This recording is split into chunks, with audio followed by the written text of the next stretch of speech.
Yeah, where you at? Toronto? What the hell are you doing in Toronto? We got a film to make. Yeah, I got all the guys here. We're all set up. We're all ready to go. Where the hell are you at? You're in Toronto? So you're not coming. How hot's the girl?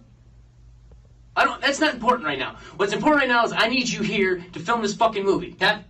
Cat? Oh, fuck.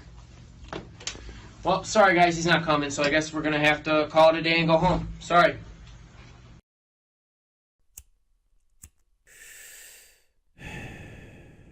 I know I haven't been around for a while, but that all ends tonight. Tonight's event isn't about scandals. It isn't about wannabe Pat Benetars. It isn't about protesters and their emails. No, it's about none of that shit. Tonight is about my vision, my story. Every motherfucker has a story, and this one is mine. So get yourself a beer, grab some popcorn, and enjoy the journey into my twisted fucking world. Welcome to the twisted fucking world of Ryan Mirando. Here we go!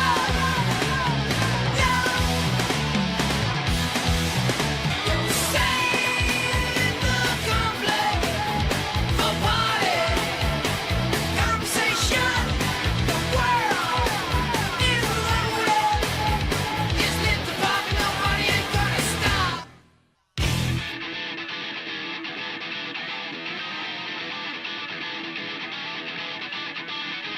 Back that automobile, turn off that smokestack and that goddamn radio. No.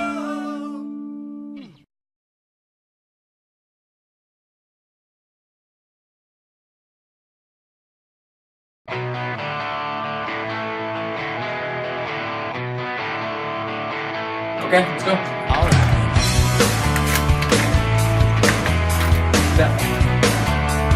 Alright, so this is the studio right here.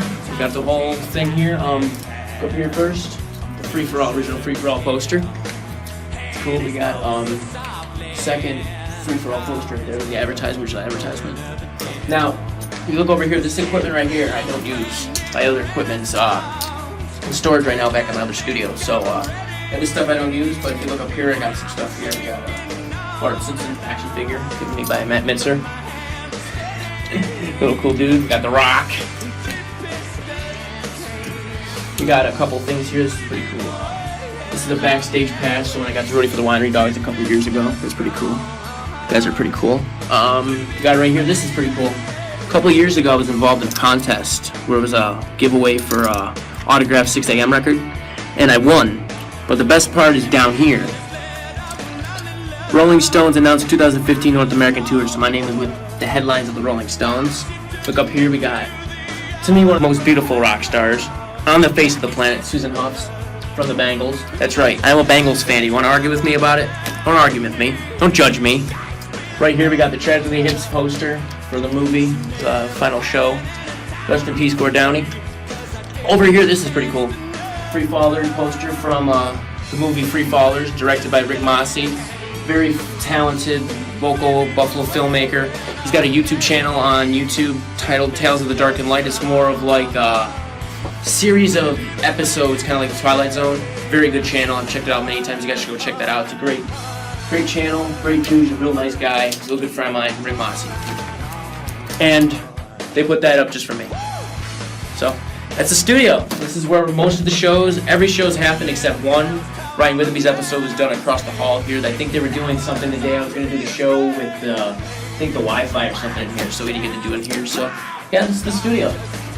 Keyboard, speakers, so, yeah, I never got to use any of this equipment, but maybe one of these days I'll fiddle around with it. Maybe we'll do a show with the equipment. I don't know, I'm just one of those artists that are very comfortable with using my own equipment, so I actually bring in my own stuff when I do the show. So, that's it. So I met Bryan at Villa Maria College.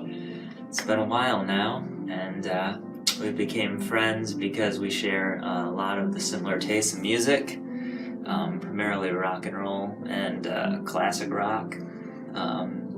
Instantly knew he was a big Stones guy. I'm a big Stones guy, and so Stones, Aerosmith, all that stuff is how we first started talking, and we've been pretty good friends ever since.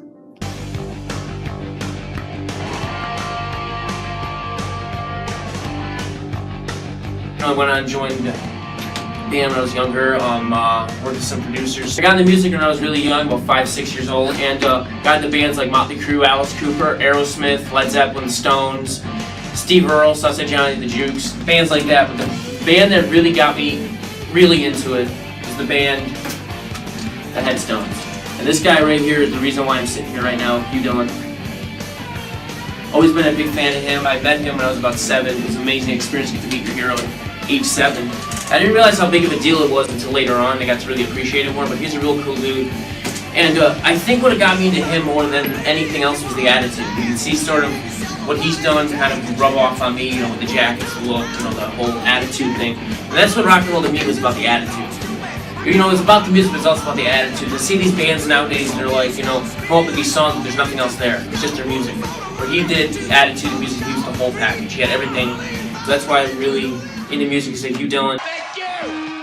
Then as I got older, I discovered punk rock, discovered the Pistols, discovered the Clash, discovered the Ramones, the New York Dolls, Johnny Thunders, guys like that.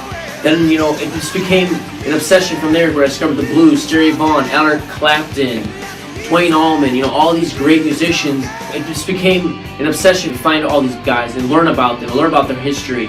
I read the books, I watched the interviews, the concerts, the live performances, the bootlegs, And that's why a lot of people come up to me and ask me, like, oh my God, I can't believe you're so knowledgeable. It's because I studied about these bands. I just didn't listen to these bands, I learned about these bands. It was a learning experience for me. And it just became to the point where I took all that knowledge that I had and I put it into something very unique and different that nobody else is doing. And it's just very special to me that I could be able to do something like this for everybody. I'm Alex Brown from June Spectrum, and you're watching Bryan Mirando's Free For All podcast. When I die, whip it out. I got me a rock and roll band. It's a free for all. I was pretty excited with the idea when he came to do a podcast. I thought it was going to be a lot of fun and cool to get all the people involved under another forum as well and helping Bryan at the same time. That was a pretty badass idea. So the idea for the Free For All podcast came as, it wasn't even supposed to be a podcast. It was just an idea I had after I was done working with producer. I had a lot of free time on my hands, so I came up with this idea to do this one interview with Matt Mitzer and Gabe and the guys from Crooked Generation. I know they were working on their record at the time, so I talked to Matt, I talked to Gabe, and they said that they wanted to wait. They said they liked the idea, but they wanted to wait until the record was done before they decided to do any promotion for it. So I was basically left again with nothing else to do, so I had this idea. I said, well, instead of waiting for them, I'll have them interviewed, but how about I go out and I interview a bunch of other people? So that's when the idea for Alex came into it, Tanner. Those were the 2 people I had in mind when I started to do this, those 2 guys.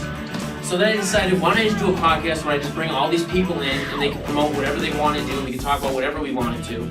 So when it time to come up with a name, I'm sitting there thinking, what name could I have for this show that would represent that?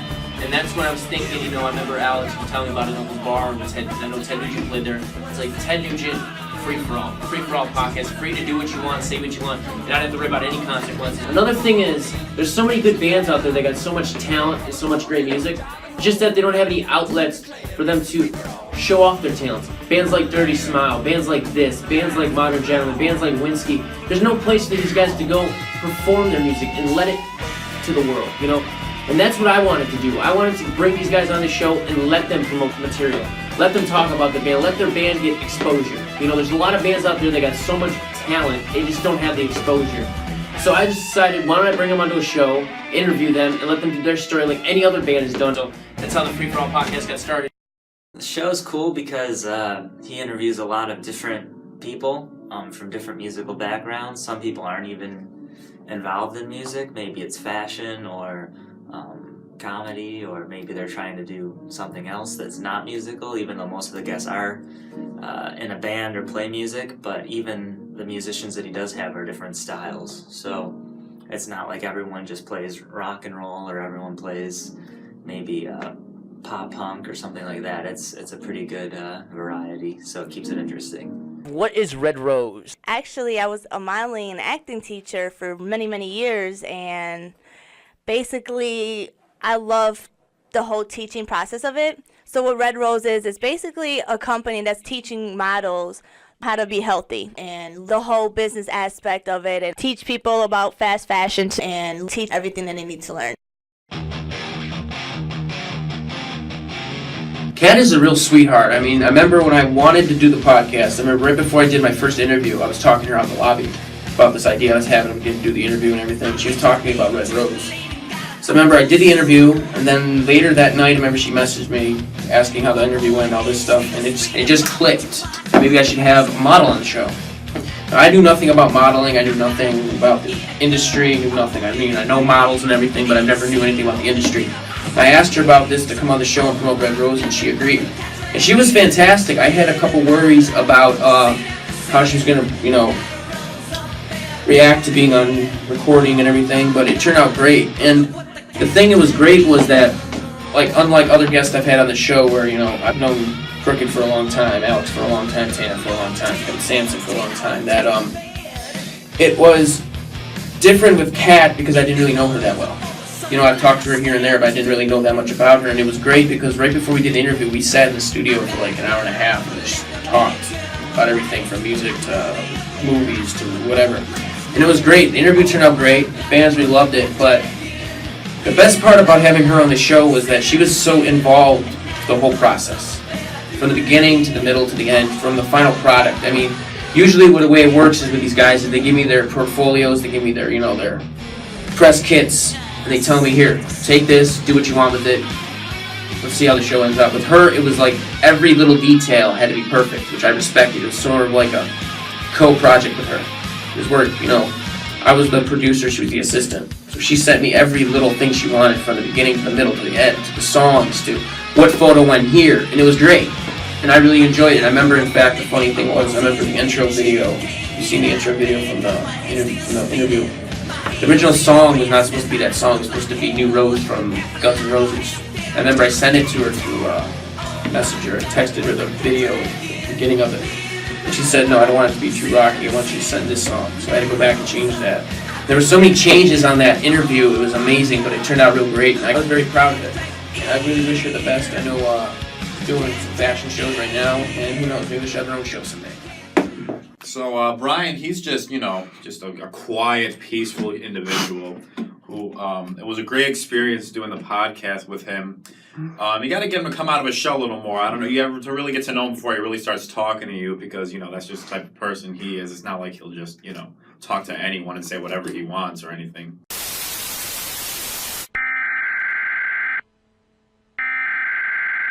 We interrupt our program to bring you this important message. Perhaps one of the most interesting words in the English language today is the word fuck. Say it loudly and proudly. Fuck you, Jacob Dylan, you fucking asshole. They call Jenna Jameson a whore, but Kim Kardashian classy. Fuck the Kardashians and their whole fucking family. What are my thoughts on Gene Simmons? I think he's a money-hungry asshole who rips the fans out every chance he gets. Fuck you, Gene. Why don't you take off the makeup and lose some weight? Ian Ashbury is another fucking asshole who had his 5 minutes of fame back in the 80s. Fuck you, Ian Ashbury. I got into a fight one time with Chris Robinson's tour manager. What a dickhead that guy is. Thinks he owns the fucking sidewalk. Why don't you have another joint, you fucking asshole? Next time you want to say fuck the police, and NWA's not playing on the radio, and you become a victim of a crime, why don't you call up the fire department and see what they do to help you? Fuck you, and fuck you. Woo! Fuck this chair, too.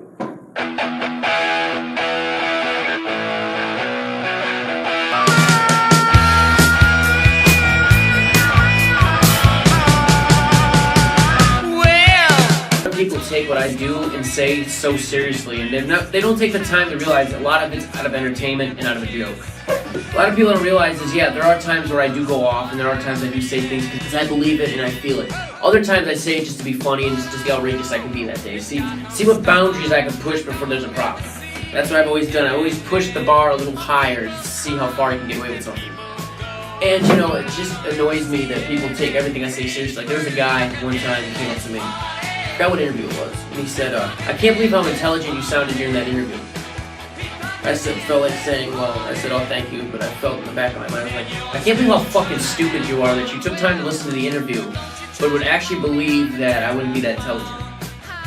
You know what I'm saying? Does that make any sense? I mean, it's like, okay, if I went out and I did everything I talked about on the show, and I know what they're getting at with the women and the partying and all that stuff. If I went out and I did that every single night, 7 days a week, 365 days a year, I'd probably be dead.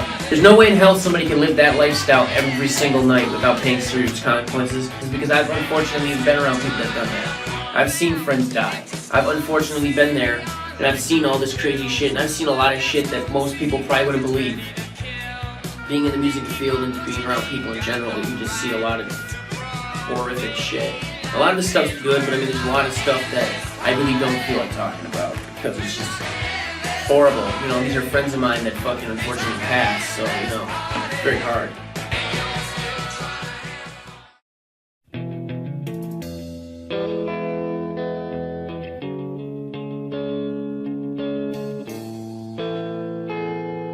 You want to talk about it? Yeah, sure. In fact, I have this pendant. No one's ever really seen this. I really keep it hidden, but I keep this pendant here, unfortunately, to remember all the people I've lost due to drugs, alcohol, or whatever. And, yeah, it's just something I got made when I got the free-for-all tag made. I just decided it'd be a great idea just to give a tribute to them. I'll go through the list here. Friend AJ, 15 years old, he died of a heroin overdose. He was a drummer in the band I was talking about earlier. Bass player was Mook. He died 2 years ago. He was drunk and crashed his car into a telephone pole. Allie Moore is AJ's girl, and unfortunately, after he passed away 2 months down the road, she OD'd. And Janet Lynn, we had an unexpected overdose on cocaine. And this one right here really hit me the most. Ex-girlfriend of mine, Melissa.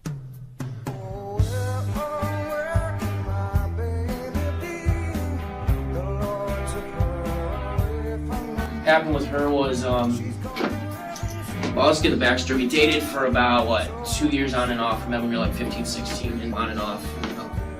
Hung out and did all that stuff, and she went up to California. So I remember the last time I saw her, it was last year. She came up for a weekend. We spent the whole weekend together, you know, hanging out, drinking, partying, restaurants, bars, or whatever else, hanging out. Great weekend, you know, spending time together. Caught up everything, and unfortunately 3 weeks after that she was driving home from work, living in the canyon up in California. The canyon, the canyon is very hilly. She's at an intersection, a hill, and she had a red light. The car came from here, but another guy came straight. He was drunk, came straight up, missed the one car, hit her right on, killed her instantly. And I remember when I got the call, I wasn't even home. I was out doing something. I was out the night, and very rarely do I not bring my phone with me. For some reason, this night I didn't bring it with me. I come home, it was like 3 in the morning after I was hanging with some friends or something at a local bar. Come home, there's like 4 messages on my phone, which is very weird because nobody ever calls me. And it was her sister calling frantic, like, you gotta call me back, you gotta call me back. I'm like, what happened? She said she was in an accident. When I said about the accident, I'm like, oh, I figured, you know, a car accident. She's like, she didn't make it. So that was really hard. So, yeah, it just, the thing that shocks me is all the other people I just mentioned, they kind of did it to themselves. Like, you know, I've been around them when they've been, you know, shooting up and doing whatever. You know, and all those people, I warned them for years, you're gonna get busted, you're gonna get sick and die, and they unfortunately didn't listen. She was not like that. She never really even drank. Even like, when we'd be out, we'd just have maybe 1 or 2 glasses of wine, maybe some champagne. She never, it was either wine, champagne, or beer. She never got into Jack, she never got into vodka, she never really a liquor drinker.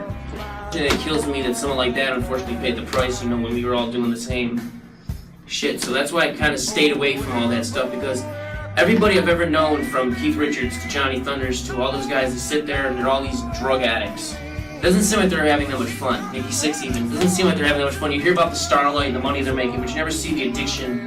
No one ever hears the positive side of addiction.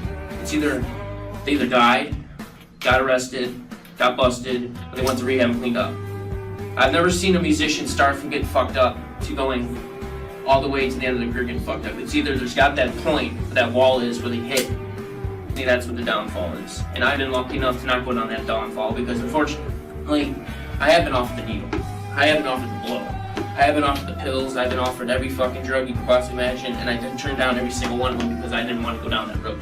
You know, I mean, I drink, I've done all this. Everybody knows calories, but I never got into it that much. You know, I might drink and raise hell, but I've never got into, like, to the darkness side of that. Advice would be, if you're involved with it, get disinvolved with it, because you're either going to get busted or you're going to get sick and die. And that's all I got to say about that.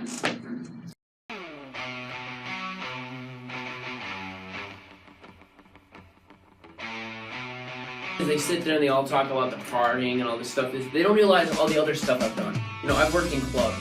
I performed here in the studio a while back with 2 very talented musicians, Joseph Wooten from the Steve Miller Band and Jerry Livingston, who played with Rick James' old band. It's just a great experience. Nobody asked me about that. They always ask me about, they're more worried about who I'm screwing, what I'm drinking, other than what I've done in my career. And that kind of annoys me that they always look at the partying wipes. They always look at the hell that you raised instead of the full body, which drives me nuts about people who look like Keith Richards. They always talk about being busted in Toronto, drug addiction, how is he still alive? Not talking about the great music he's made, not talking about the songwriting partnership he's had with Mick Jagger, not talking about writing Happy, or working on Exile on Main Street, or working with some girls, or doing this stuff. They always look at the negative and the stuff that he's done other than that. And I can kind of relate to that. I'm not saying I'm like Keith Richards, but I'm saying I can kind of relate to that because you get all this publicity for doing all this fucked up shit, but you don't get publicity for doing the good shit. You know, they always look at the negative instead of the good. I always try to look at the good and the negative on top of it. So you put them both together, and that's what makes an artist. So to have somebody come up to me at a party and sit there and say, oh, you need a cigarette, a beer, walk around the school real quick, and, you know, say stupid things, that just gets on my nerves because, first of all, you don't understand what I'm doing. You don't understand why I do it. You're just, you know, instead of trying to figure out why I'm doing it, you just want to sit there and make fun of it. Don't make fun of what you don't understand, and I'll answer the question for you. The reason why you see me walking around the studio all the time is that's how I gather my idea. You know, every artist has their way of coming up with creative ideas. Some people go out and drink, some people go out and get into a dark room, some people, you know, a lot of other artists, you know, they go to a place like a beach or something, or a park or bus station or something, they sit there and they just think. That's how I think. I put my headphones on, walk around, and just come up with great, amazing ideas. I've done it every show, every single show you've heard has been created that way. Every single show has been done with that formula. And that's why I continue doing the formula, because it works.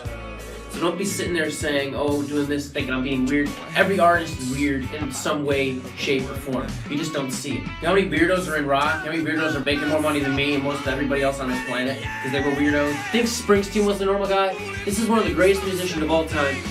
Made some of the greatest records of all time. And a lot of people don't know this, when he went to college, he was exiled. A lot of people were told not to talk to him or have anything to do with him. And look at the career he went on to have. So before next time you want to go start judging somebody, you should look around and think before you judge somebody.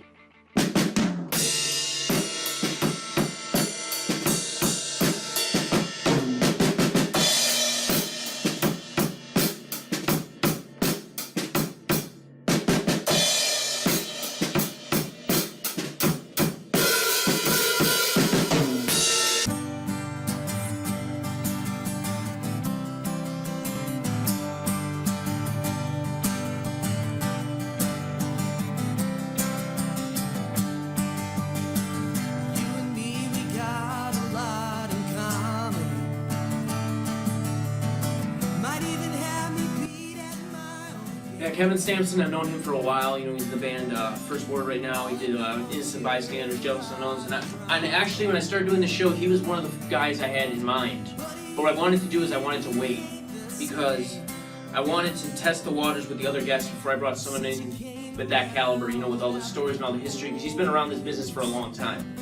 So, you know, when I talked to him about the show and I came up with the idea for doing the live performance, I always wanted to have a live performance on the show, but it was just so hard by having in the studio here. You've seen the size of the studio. It's just so small and it's just so cramped. It would be impossible. And a lot of guys on the show, unfortunately, aren't singers. A lot of guys on there aren't, you know, guitar players. So, I mean, having him was like the perfect shot, and it's still today everybody's favorite episode so far. We went to his own private rehearsal space, and we just did it. He set up the camera, he set up the lights, and he did it himself. It was real great. I told him to pick the songs. He did, obviously, a great job with that.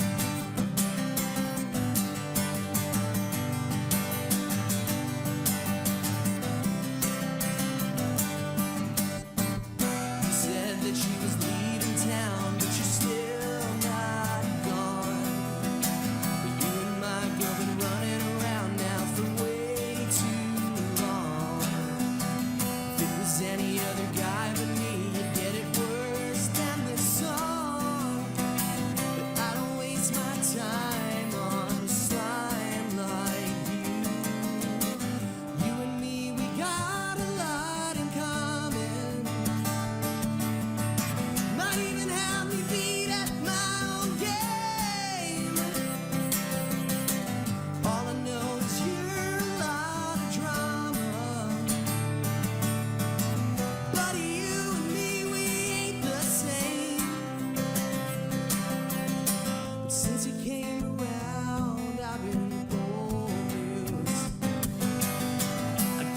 it was just a great experience to sit down with somebody who's actually been around the business, just hasn't been starting out. You know, he's been a great friend of mine. He's been real great, really supportive of the show. You know, I know a lot of people that he follows has now followed the show because of that, and I want to thank him for that.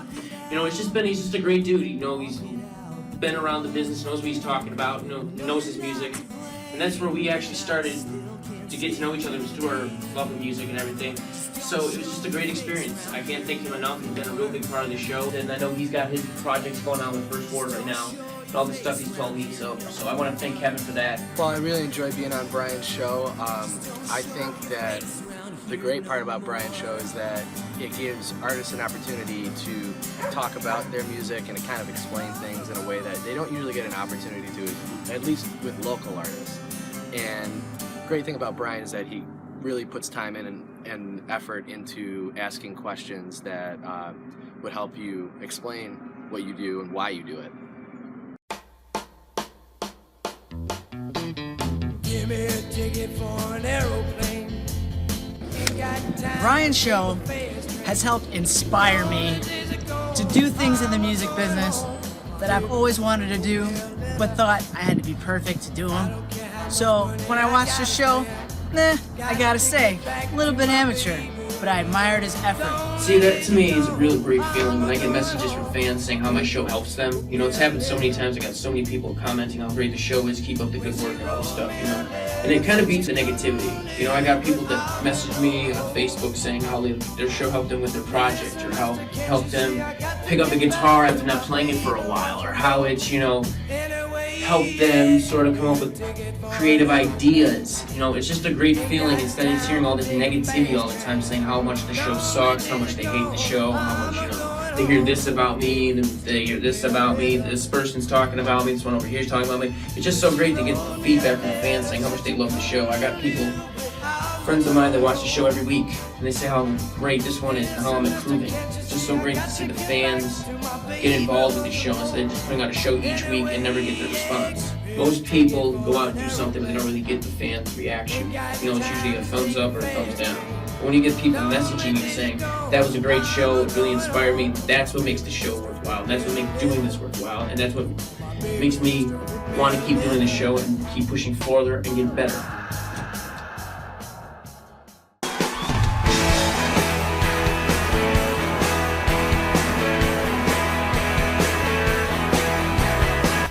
Bryan is just, you constantly hear his name, not always in a good way, actually never in a good way, to be honest. I think he gets criticized a lot because of how open he is about certain things. You know, he's not just going to not say something because it's not the right thing to say in the moment. Whether you think that's good or bad, that's up to you. For me, it's just depending on what line he decides to cross that day, but for the most part, it's pretty chill. This fucking piece of shit loser over here with his podcast. His podcast ain't shit. It's garbage. It's trash. It's fucking... I would rather watch the fucking Kardashians than listen to, you know, any more of his fucking podcast. It's just horrible. It makes my ears bleed. The protesters, to me, sort of annoy me, kind of fuel me at the same time. You know, that one part of me wants to go find them and, you know, confront them. Another one wants me to, you know, back off and just let them be whatever they want to be. Let them talk about whatever they want to talk and just let it go. You know, I've seen musicians before. Every musician's been hit with the same shit that I've been hit with. I've been hit with emails claiming I'm a sexist, racist. I've had guests boycott my show. I've had fans boycott my show. I've gotten death threats. I've gotten, you know, all this shit from everybody when I started doing this. And the reason I think it's funny is because they take all this time to send this shit. You know, they take all this time to come after me for doing a podcast.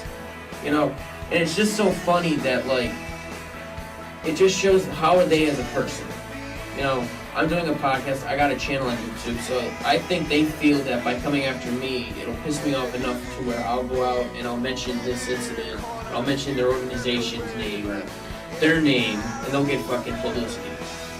Instead of going out and trying to get their own publicity, they come after me so I can give them publicity. You know, and it's just so annoying because it's just like, they waste their time. You know, and to me, I find it funny, just some of the stuff these people say to me. It's just hysterical. You know, I had some guy on some place in Arizona, some I think like some online radio station from Arizona. One of the guys said that I'm gonna come down to Buffalo and I'm gonna kick the crap out of you. I'm gonna do this. And I'm like, dude, first of all, you messaged me on Facebook. I have your name, I have your address, I have all your info. Not a real smart move. And as far as these protesters go, I'd rather have them talk bad about me than not have them talk about me at all.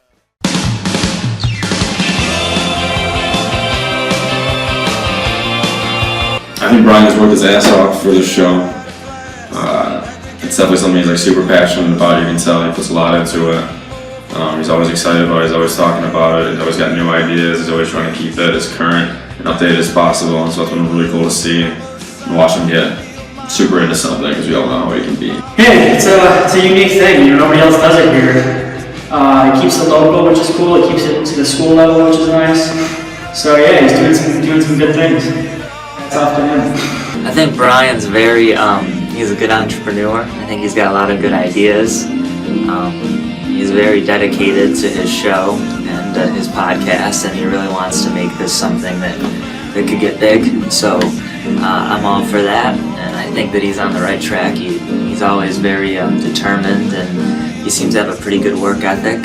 And gotta be honest, I think the show is much better than my initial thoughts were going to be of it, and it seems like he's starting to gain a pretty solid following around here. And maybe if he starts getting some bigger guests and maybe even some funding to maybe make the show even more interesting to watch, it could really start taking off for him. I feel very privileged for the things I've been allowed to do in my life, from meeting my heroes to working in clubs, performing with artists, to doing this show.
And even if I go and do the show for another year or 3 years, it's always going to be something I can look back on and say, I did that. You know, it's been a real great experience to be able to do this, from all the interviews, to all the scandals, to all the emails, to all the letters, to whatever has happened to the show. It was all worth it. You know, and a lot of people have been asking me this question. Yes, I am continuing the show. The only reason why the show was put on a hiatus was to do this movie. So yes, I am doing the show. And as I'm recording this right now and filming this right now, I've already booked 2 or 3 acts already. So yes, and as far as what I'm going to do after the show, well, right now I'm working with the production team right now to do some voiceover work, as well as some other little projects. So you'll be seeing that come out very soon. And yeah, this has been a great experience, and I can't thank everybody enough, from the subscribers to the people I've had on the show to everybody affiliated with the show, for anybody who's helped me with the show. Thank you. It's been all worth it. You guys have been great. Thank you guys so much. You don't have any idea how it means to me to be able to do this. Thank you. I feel good right now. I must be sick. I feel so good right now. Must be a trick. Okay guys, I hope you guys enjoyed the movie. Now before I go, my producers have informed me that I got some questions from you guys, so I got to answer them as truthfully and honestly as possible. Question 1 comes from Barbara. If you could interview anybody, who would it be? Thank you, Barbara. This question comes from John. Best concert you've ever attended? Well, the best concert I ever attended would have to... Well, you know what? I'll give you the top 3. The best concert I ever attended would have to see the Rolling Stones. I got to see them a couple years ago on the Zip Code tour at Rich Stadium. Number 2 would have to be when I got to see Bad Company, Leonard Skinner, and Dead Daisies at Darien Lake. That would have to be when I saw Alice Cooper and Rob Thompson. So those are the top 3 best concerts I've ever attended. Good questions, by the way, guys. Number 3 comes from Maria Fander. I don't know, something Spanish. I didn't realize my show hit the freaking Dominican Republic, but I guess I did.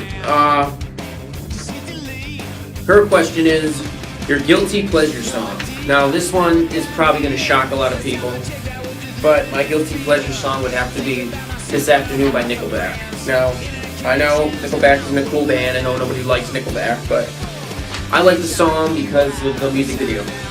Now go find the music video and you'll understand why. So Nickelback This Afternoon. What are some of your hobbies you have outside of the show? Well, I'm a huge sports memorabilia collector. I've been collecting for years since I was a little kid, and I like to collect autographs. So I collect autographs from hockey players, baseball, basketball, football, and musicians as well. So that's what I like to do when I'm not doing the show. I like to go online and look up deals and see what kind of memorabilia I can find. Thank you. Alright, so what do we got here now? Alright, this next one comes from Kate. You being on YouTube, do you have any favorite YouTube channels? I'm not a real big follower of YouTube channels, but I do follow a couple of them. I like Big Doss TV. I think the pranks he does are hysterical. I like the Angry Grandpa series. That's a pretty cool channel. The guy's a freaking lunatic. And yeah, that's about it. Those 2 channels. Justin Payne too. This is not really as funny as it's serious, but I do like the stuff he's done, and I think he's doing a great job in Canada taking care of what he does, because it's a big problem to me. It's really good that he's keeping kids safe. So Justin Payne as well. Okay, this one comes from Beth. Who are some of your favorite female artists? Well, that's a good question. Yeah, me being in rock and roll is not only a man's game, it's also a women's game. So yeah, I do like Joan Jett. I think she's fantastic. I like a little bit of stuff from Lita Ford. She's pretty cool. Stevie Nicks, I'm a huge fan of. There's another artist I'm sure a lot of people aren't familiar with, Maria McKee. She used to be in a band called Love and Justice. I do like her older stuff. She's pretty cool. Who else? I mean, I listen to everything. So, I mean, Lady Gaga, I can throw in there too. She's pretty cool. I'm not a big fan of her like pop stuff, but what she does live is fucking phenomenal. We all saw that. So, yeah, Lady Gaga. And also, throwing one more, musician goes by the name of Pure Failure. She's from a band, Dynamic, and she's very good. So I'm a big fan of her. So, yeah. Next question comes from Joe. Who is your most favorite guest to have had on this show? Well, my favorite guest would have to be